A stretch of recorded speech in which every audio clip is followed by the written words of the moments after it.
This happened to me last fall. I had rented a remote cabin in the Washington woods to spend the weekend alone.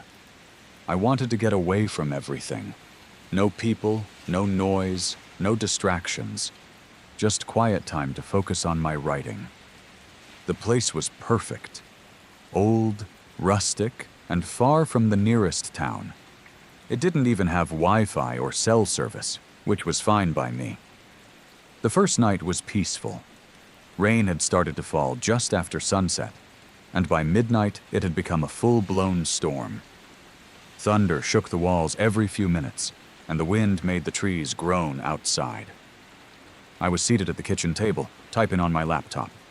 Just me, the rain, and the sound of my fingers hitting the keys. Then, I heard a knock. Just one. Soft but clear, and perfectly timed, right between thunderclaps, as if it waited for the storm to pause. I stopped typing and listened. I figured it might have been the wind rattling something, maybe a loose shutter or a falling branch. But something about it felt off, too intentional. I walked over to the front door and looked through the peephole. There was nothing, just pouring rain and the dim glow of the porch light. I stood there for a second, trying to shake the unease, when another knock came. But this time, from the back door. Now, the thing is, there's no trail behind the cabin, just dense woods. The back door opens directly to a steep slope, and trees that look like they haven't been walked through in years. So hearing a knock from back there sent chills down my spine. Still, I grabbed my flashlight and went to check. I opened the door quickly, hoping to catch whoever it was in the act. But there was no one. Just darkness and rain pouring down over thick trees and mud. I stepped out with the flashlight, scanned the tree line. Nothing. I shut the door and turned around. And that's when I noticed something I couldn't explain. Wet footprints, right there on the hardwood floor, leading from the back door down the hallway. Only problem was, I hadn't moved from my chair all night. My shoes were still dry, and the footprints were fresh. I stood there frozen, just listening. The storm outside was still raging, but everything inside the cabin had gone dead silent. I followed the prints slowly with my flashlight until they stopped at the door to the guest bedroom. It was slightly open. I pushed the door in. The room was empty, but the window was wide open, and I know for a fact I hadn't opened it. I closed and locked it, then walked back to the living room. My skin was crawling at this point. I tried to make sense of what I'd seen, but before I could gather my thoughts, the power went out. Just like that. No warning. No flicker. Everything just died. I sat there with my flashlight, heart racing. Then I heard it.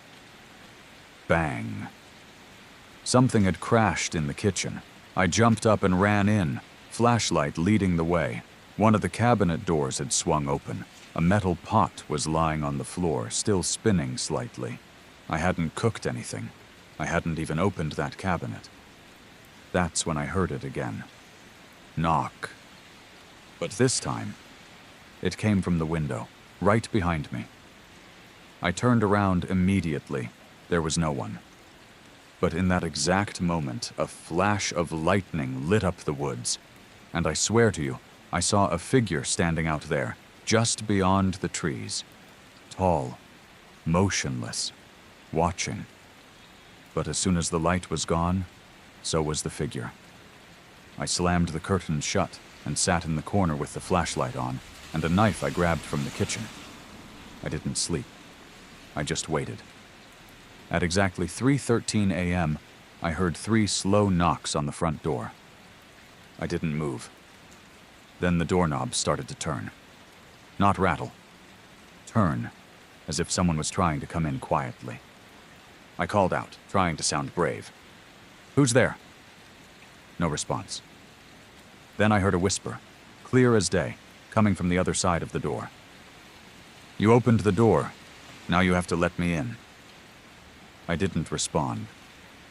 The handle stopped turning, and everything went quiet again. When the sun finally came up, I packed my things and got out of there. I didn't even care about the deposit. I just drove straight into town.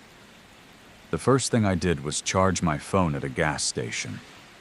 It had died the night before, even though it was almost fully charged when I got to the cabin. When it turned on, I noticed something strange. There was one new photo in my camera roll. It was taken at 3:13 a.m. It was a picture of me, lying on the couch, eyes closed. But the thing is, I never fell asleep. And standing behind me, in the dark corner of the room, was the tall figure.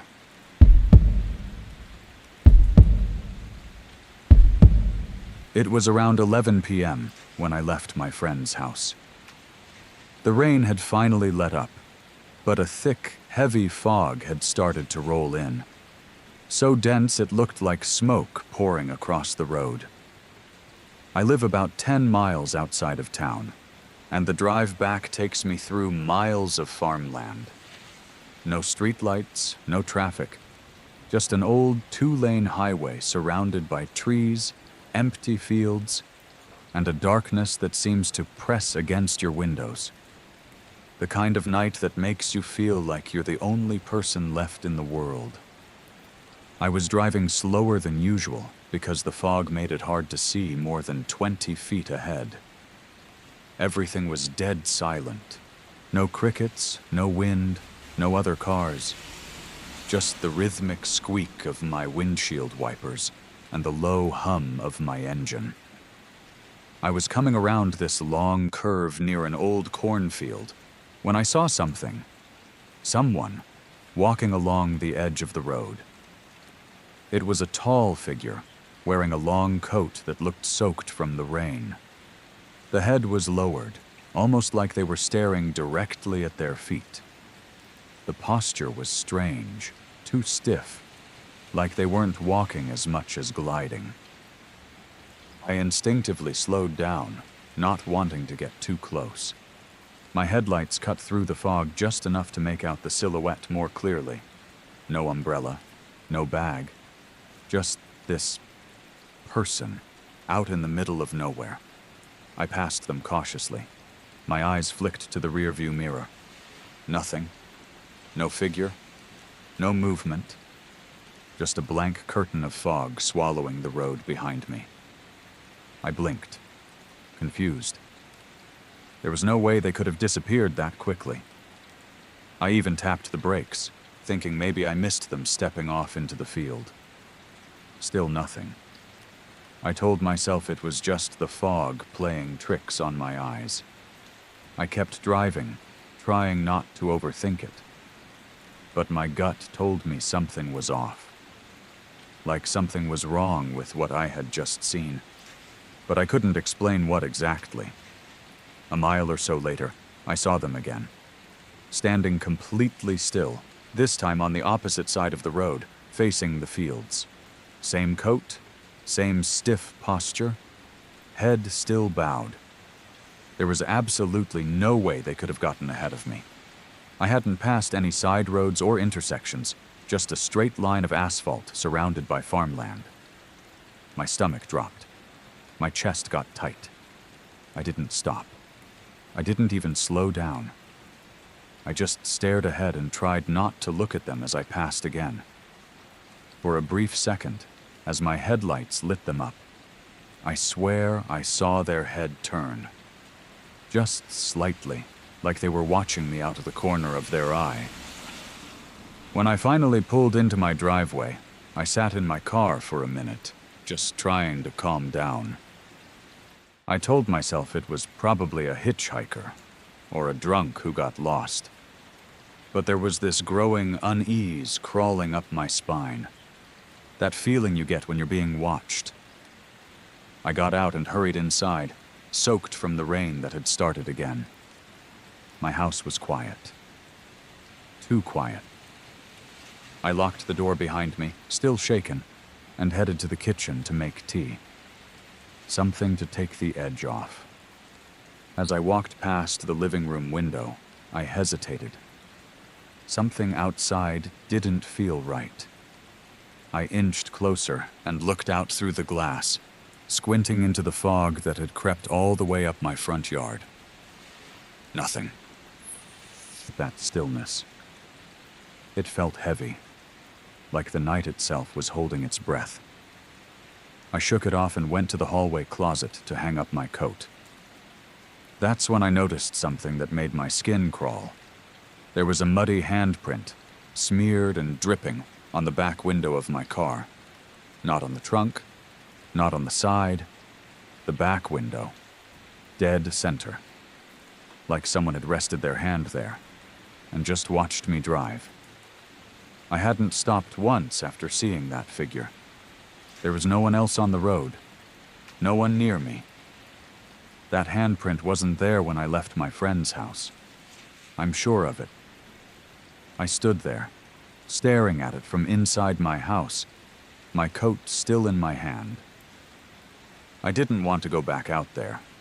I didn't want to know what I might find if I checked the security camera I had installed a few weeks ago, facing the driveway. But I did. I brought up the feed on my phone and rewound it to when I pulled in. Nothing at first, then a glitch. Just for a second, the screen froze, then jumped. When it came back, there was a figure standing at the edge of my driveway. Same coat, same posture, head down. The camera glitched again, and when it returned, they were gone. No footsteps, no retreat. Just vanished. I didn't sleep that night. I sat in my living room, lights on, a baseball bat by my side, waiting for something, anything to happen. But nothing ever did. The next morning, the fog had lifted. The sun was shining. Birds were chirping like it had all been a bad dream, except for that handprint. It was still there. And the weirdest part? It was on the inside of the glass.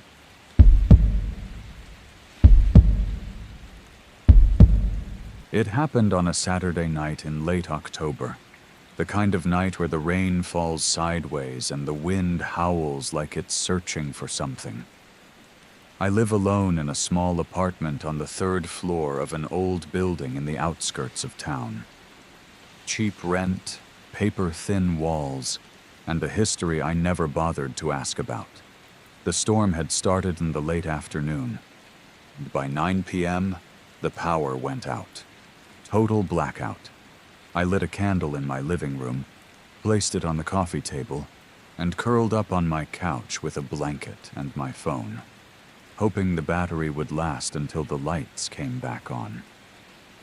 The candle cast long shadows on the walls, swaying gently with every breeze that slipped through the ancient window panes. I could hear the storm outside, rain lashing the windows, thunder rumbling like a beast just over the horizon. Despite the noise, it was oddly calming until I heard it. A voice, soft, muffled, but inside the building. At first I thought it was my imagination, or maybe someone outside. But then I heard it again, clearer this time. A low whisper that slithered through the crack beneath my door. "Come here." I froze, my thumb hovering over my screen. "Come outside." I stood up slowly and moved toward the door, careful not to make a sound. I pressed my ear to it. Silence. Then footsteps. Slow. Wet. Like someone barefoot on the hallway floor. My breath caught in my throat. I mustered enough courage to open the door just a crack. The hallway was pitch black, lit only by the faint flicker of an emergency light far down at the end. And even in that faint glow, I saw nothing. No movement. No one. But the whisper came again, almost in my ear this time, though I saw no one close. "Come outside." I slammed the door shut, locked the deadbolt, and backed away. I wanted to believe it was a prank, someone being weird during a blackout. But something felt off. Wrong. The voice, it wasn't playful. It was empty, cold, like whoever or whatever it belonged to wasn't human. I tried to distract myself by scrolling through my phone, but the battery died within minutes. I was alone again, in the dim glow of the candlelight, left with only the sound of the storm, my own pounding heart. Then the knocking started. At first it was soft, polite even. Knock, knock. I didn't move. I just stared at the door. My skin crawled. Knock, knock, knock. Louder now, urgent, and then bang, bang, bang, 3 heavy thuds like someone was hitting the door with their fist or their head. I crept to the peephole, heart racing. No one, just empty hallway. Yet the knocking continued. Suddenly it stopped. A beat of silence, then a whisper, right at the door. I know you're in there. I didn't sleep that night. I stayed up, frozen, watching the door until dawn. When the sun rose and the power finally flickered back on, I finally unlocked the door, heart still thumping in my ears, and peeked out. Nothing. No trace of anyone. But as I stepped into the hallway, my foot landed in a small puddle. I looked down. Muddy footprints, barefoot, leading from my door to the stairwell. I followed them just far enough to see that they disappeared halfway down the 2nd floor. No apartment door near them, no trail continuing. Later that morning, I ran into my neighbor from across the hall. She looked pale, shaken. Before I could say anything, she said, Did someone knock on your door last night?" I nodded slowly. She swallowed hard. "They tried mine too, whispering. Same thing. Come outside." I didn't look. I just hid in my bathroom and called the super, but his phone was dead from the storm. Then she said something that still chills me. "He didn't leave. He just stood there. I could hear his breathing under my door. Then I looked through the peephole, and he wasn't facing me. He was facing the wall." I asked her if she saw his face. She shook her head. "Just this dark shape, like a silhouette. I couldn't even tell if it was a man." That night, I couldn't stop thinking. Why me? Why us? We reported it to the building manager, but with no power and no security camera footage saved during the outage, there was nothing to prove it happened. The police didn't take it seriously. Probably a homeless person trying to get inside during the storm, they said. But that doesn't explain the voice. It doesn't explain how it knew I was there, whispering right up against the door. It doesn't explain why it sounded like it came from inside the building's walls, not just the hallway. I haven't seen or heard that voice since. But I sleep with a heavy flashlight next to my bed now. And every time there's a thunderstorm, I turn on every light I can, just in case it comes back.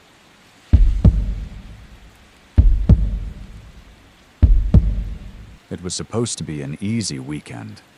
Just me, Max, the golden retriever, and my aunt's old farmhouse in the middle of nowhere. She was off on a cruise, and I'd agreed to dog sit for a few days. No big deal. I had some snacks, my laptop, and an old collection of horror movies to keep me company. The place was isolated, sure, but charming in that creaky, old-world kind of way. The kind of home that had history in its bones. Every floorboard groaned when you walked. Every room had the scent of worn wood and lavender, like the house was trying to be warm, but couldn't quite shake the chill in its frame. Saturday evening rolled around, and with it came the storm. Thick black clouds loomed over the endless cornfields, and by nightfall, thunder was cracking like gunshots in the sky. The wind picked up, howling like something alive. Max started getting antsy around 9 p.m. At first, I chalked it up to the thunder. He kept pacing the living room, his ears pinned back, whining softly. I tried to calm him, petting him and turning the TV volume up, but he wouldn't sit still. His eyes were locked on the ceiling above us, tail rigid, teeth bared in a way that didn't feel like fear. It felt like warning. I paused the movie. That's when I heard it too. Not thunder, not rain, not a branch slapping against the roof. Footsteps. Slow, deliberate footsteps above me. They moved across the ceiling, one careful step at a time. Like whoever, or whatever, was up there didn't want to be noticed. I froze. Max growled low and deep, his gaze never leaving the same spot on the ceiling. It was directly above us. The attic. My aunt never said anything about anyone staying nearby. The closest neighbor was about 2 miles down the gravel road. And it wasn't like someone could have just walked over unnoticed in this weather. I tried to be rational. Maybe it was an animal, a raccoon, or a loose piece of roofing getting knocked around by the wind. But then the sound moved. From the center of the house to right above the kitchen. And then it stopped. Max whined again, more urgently this time. I scooped up my phone and ran into the kitchen to call the police. That's when I noticed the window. Rain was streaming down the glass in uneven rivulets, distorting the outside view. But in the flashes of lightning, I could see the faint outline of the sloped roof just beyond the kitchen awning. The next flash of lightning changed everything. For half a second, the entire backyard lit up like daylight. And there, right above the window, was a face. Not pressed against the glass. It was outside, on the roof, staring down, pale, motionless, expressionless, just 2 hollow eyes locked directly on me. I stumbled backward, knocking a chair over. Max barked furiously, his claws scratching the tile as he tried to chase something that wasn't there. I tried to keep my breathing under control as I talked to the dispatcher. She stayed on the line with me, but I could tell she didn't understand how wrong this felt. She kept asking if I could safely lock myself in a room until the cops arrived. But I couldn't. I didn't want to take my eyes off that window, because now the face was gone. But the roof still groaned with weight. I swear I heard something slide, like knees or hands scraping across wet shingles. And then, a thump. From the front porch, like someone had jumped down, I grabbed the biggest kitchen knife I could find and huddled in the corner with Max, whispering to him to be quiet. But he was shaking so bad his tags clinked together like tiny bells. Minutes dragged by like hours. Every creak of the house felt like it had meaning. Every gust of wind felt like footsteps. And then, finally, red and blue lights washed through the rain-soaked windows. When the police knocked, I didn't answer at first. I couldn't move. My limbs felt paralyzed with fear. When I finally opened the door, they were already scanning the yard with flashlights. They didn't find anyone, but they found something else. Footprints. Heavy, booted prints in the mud, leading from the tree line to the back of the house, around to the front porch, and then up the drain pipe to the roof. But here's the part that still makes my stomach turn. There were no prints leading away, just the ones coming in. The attic? Empty. The roof? Slippery, but no signs of a fall or someone jumping down. It's like whoever was up there never left. I ended up leaving that night. I couldn't stay another second. And I haven't been back since. My aunt doesn't believe me, not really. She laughed and said I must have let my imagination run wild.